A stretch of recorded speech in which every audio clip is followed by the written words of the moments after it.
Welcome to Hanging with H2Zen, the genre-free music and lifestyle podcast presented by H2Zen magazine. This is the place to come to celebrate all types of music, lifestyle, and more. We are glad you have come along for the ride, so sit back and enjoy the episode.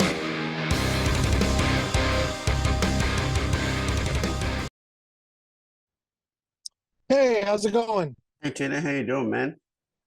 Doing well, doing well. Just out doing some Christmas shopping.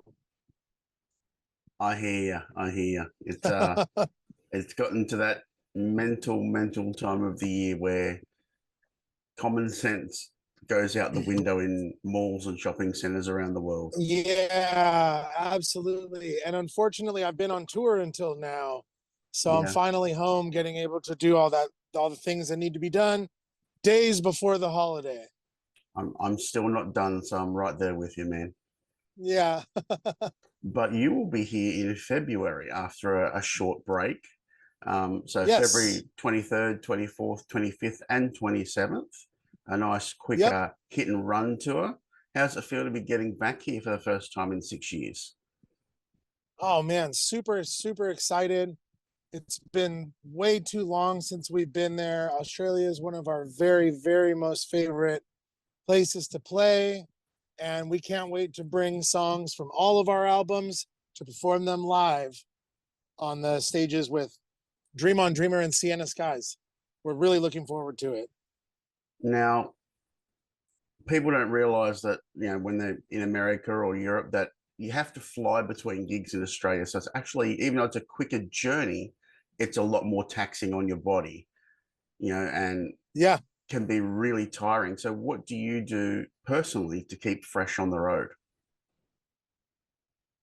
Um Try and stay hydrated as much as possible, body needs it.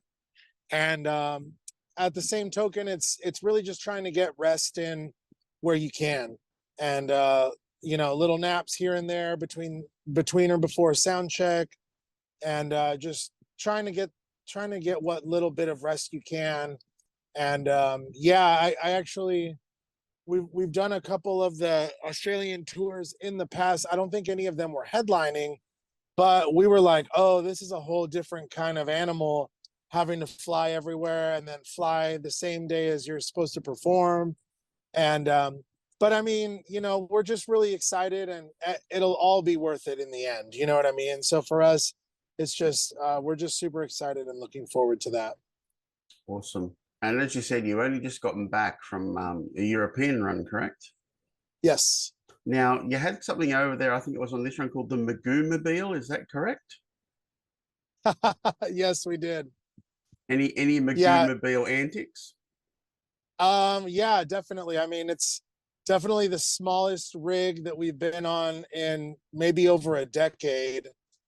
And we were having a hard time finding buses because everyone's out on tour right now, all over the world.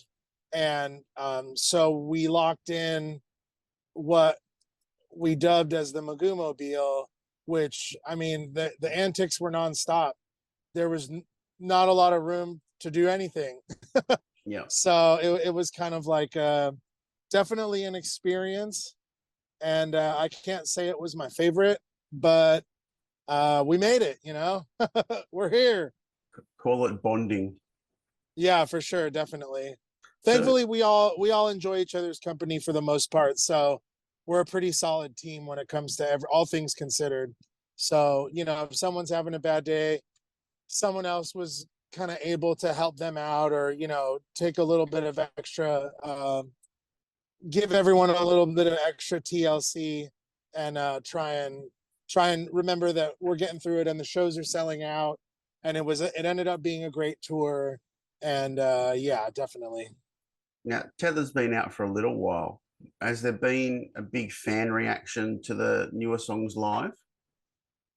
Yeah, absolutely. That's been something that's been super awesome to see. We made this last record and the one before from our homes, and we hadn't played a live show since.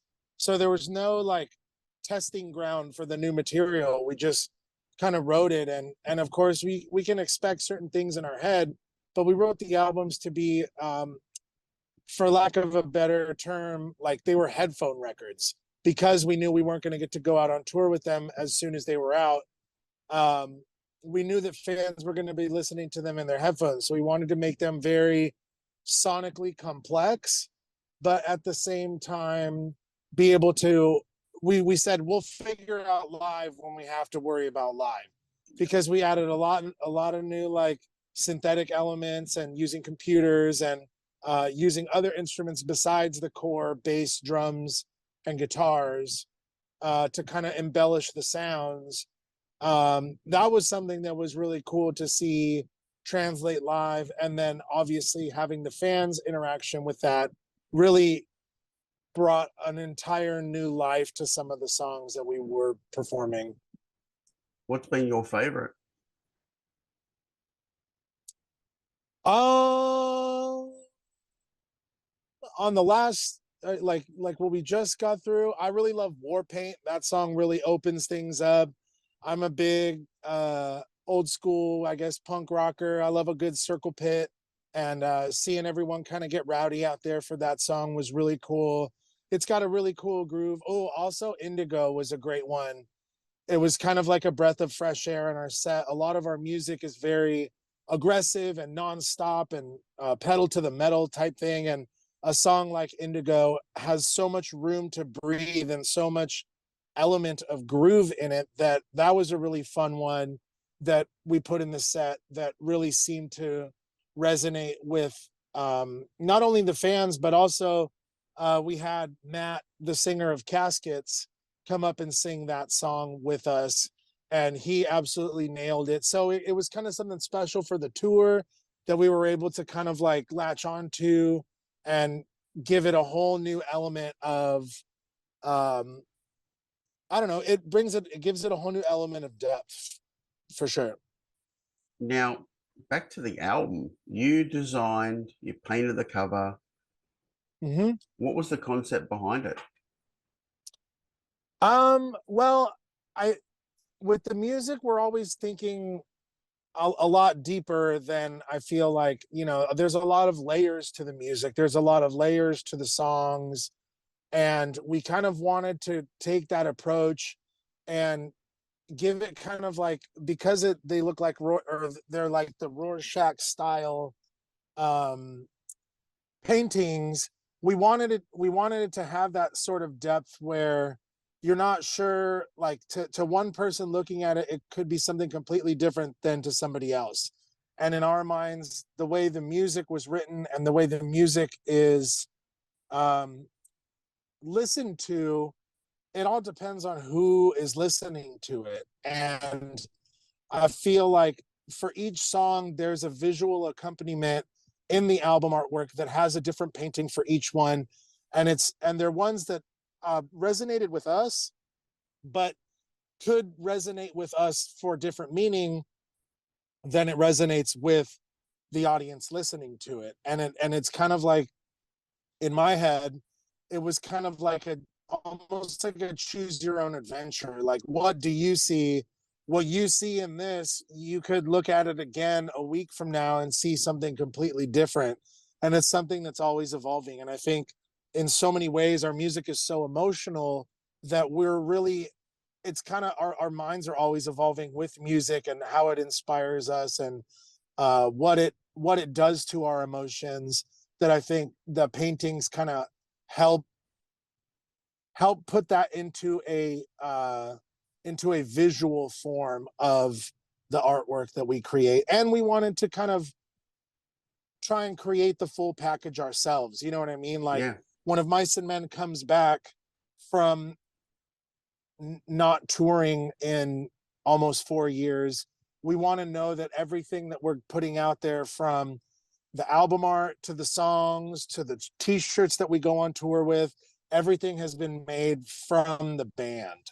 And I think that was something that we really wanted to reshape the ethos a little bit and take a little bit more of those challenges on ourselves, so it makes it that much more meaningful to the audience.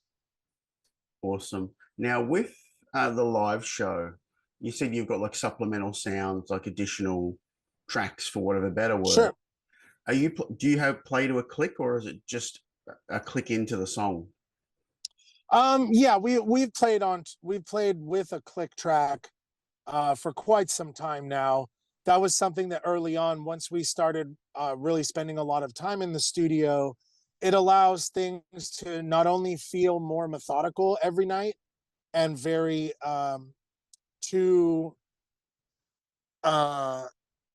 so that we can all play in sync, you know what I mean?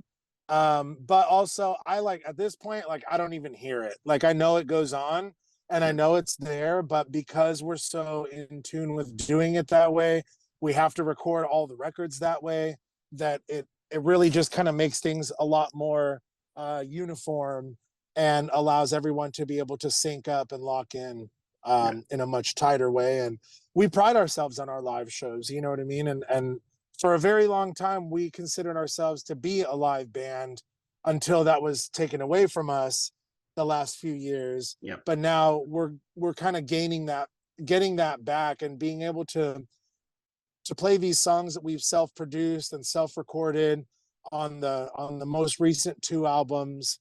To be able to put them into a live atmosphere has been just such an incredible it adds just such incredible depth to the music that we didn't realize when we were writing it, and seeing the catharsis between the fans really just it makes it that much more powerful. And that's something that we missed and we hope to never have to go through again, because we love playing live, we love sharing the music with our fans, and we love that audience band connection. We live for that. Now, as a drummer, a lot of drummers hate clicks. Do you find yourself when you're Okay. playing live weaving in and out of it, or you just stick to it, like, or do you sort of play No, around each like I night? said, I feel I yeah, like I said, I feel like I'm so used to it because it's the way that I feel like in order for organization and just for everything, like it's kind of the way it's used to. And for as far back as I can remember, it's been a part of that. So I know that I can feel locked and not have to worry about it. Actually, one of the funniest times, I'll go back to an Australian memory. We were on Soundwave Festival in 2013, I believe. Mhm. And we were not on a click. And I remember I caught a glimpse of Corey Taylor watching us from side stage. And I got so excited that I kicked up when I was playing to excruciatingly fast speeds because I was so excited. And I was like, oh my God, Slipknot's like my favorite band. I gotta play fast, we gotta play hard. And I was more paying attention to how excited I was than I was to the thing. And I think it was either Aaron or Phil. Somebody turned around and was like, slow down, like you're going so fast. And I was like, oh shoot, I didn't even realize it. And it wasn't that time in particular, but I think shortly after that we kind of realized in order to keep it locked and to keep there to be a level of consistency, we'll just play to a click. And I honestly, personally, I have no problem with it. I understand why drummers would want to, but Yep. for our style of music, I feel like it helps me. It helps me stay on time. It helps me play clean. You know what I mean? Like Yep. it helps me tighten up my playing. And I can really see, I feel myself every night when I play and I review the tapes. And from the start to the tour to the end of the tour, there's such a level of consistency that's there that I feel like at the level that we do things professionally, you want that. You know what I mean? I don't want to leave too much up to chance. I want to get up there and know that everything's going to be locked tight.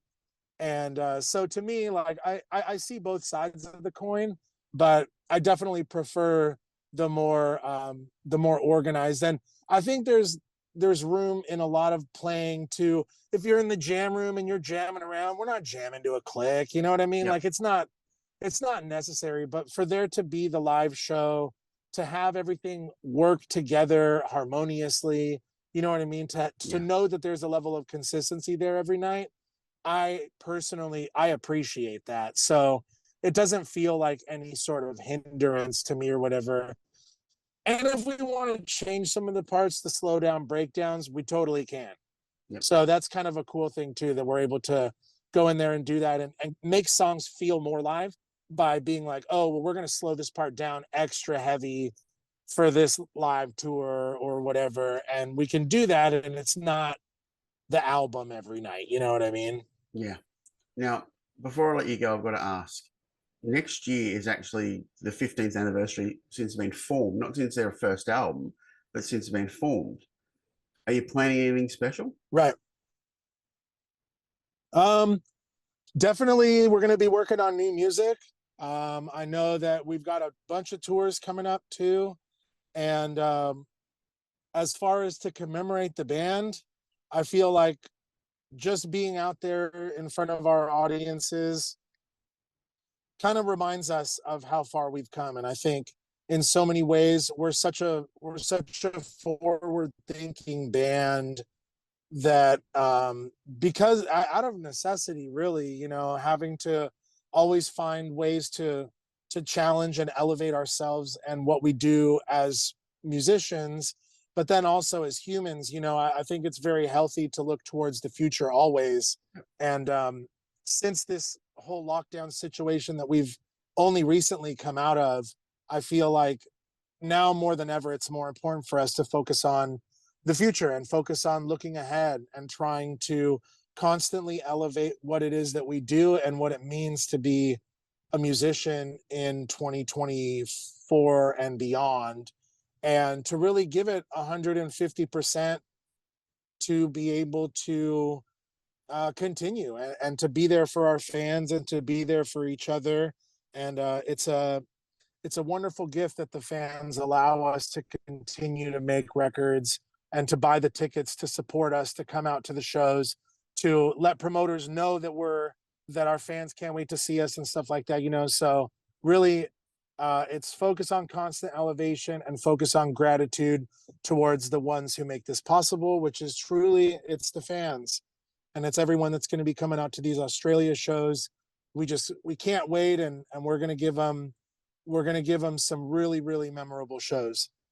Awesome, Tino. Like I said, February 23rd, Line Arts Factory in Adelaide. February 24th, the Metro in Sydney. Love that venue, even though I'm not in Sydney anymore. February 25th, 170 Russell in Melbourne, and up here in Brisbane at the Trifford on the 27th. So, Tino, thanks for your time, man. Hopefully the mall doesn't send you insane. Have a good holiday For season, sure. and we'll see you in Awesome, February. man. Yeah, sounds great, man. Thank you so much for your time, and we look forward to seeing everyone out there in Oz. Thank you, mate. Have a good day. All right, you too. Bye. All right, cheers. To Hanging with H2ZHW, we hope you enjoyed today's episode and guest. Remember to add H2ZHW on social media. You can find us on Facebook, Instagram, and TikTok. We are also on YouTube. Make sure you like and subscribe and hit that notification bell to keep up to date on all of our new content. You can also find us on Apple Podcasts, Google Podcasts, and all of your favorite podcast platforms. We would love if you could take the time to write us a review and leave a comments wherever you have tuned into today's episode. This helps us reach a wider audience and create more amazing content to share with you all. We are grateful for all of your support. Until next time, you have been hanging with H2ZHW.